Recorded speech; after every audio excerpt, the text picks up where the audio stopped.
नियमित संचालन देखभाल असते। त्याच्यामध्ये जनसाक्षरता करणे खूपच अति आवश्यक आहे।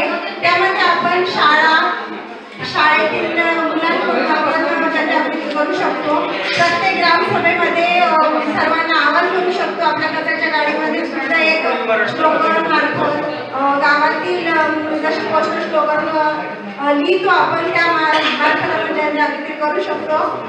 दुसरा आहे पाण्याचा काटकसरीचा वापर करणे। जसं आपल्या पूर्णच आपल्या पहिल्या गटाने जे सांगितलं आहे तेच आहे, नव्याने दुसरं काही सांगायची गरज नाही। काटकसर म्हणजे गाडी धुताना पाईपची गाडी न धुता ते बादलीचा आणि मग्याचा वापर करावा, त्यानं भरपूर पाणी वाचू शकते।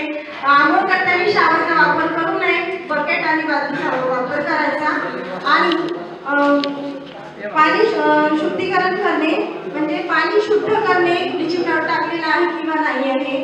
डायरेक्ट खेळून बाहेर आपले मुलं छोटे मुलं खेळून आल्याबरोबर पाणी डायरेक्ट कुंडाजवळ गेले की पाणी घेतात ते तिथे डवल्याचा वापर करावा, त्याने पाणी शुद्ध होतं म्हणजे घरातील। आणि नळाचं तर क्लोरिनेशन करूनच आपण करतो।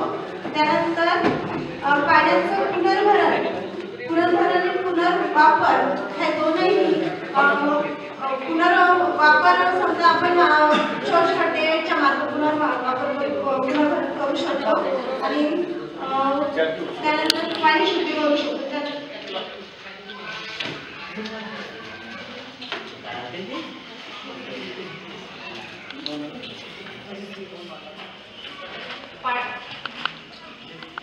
पाण्याचे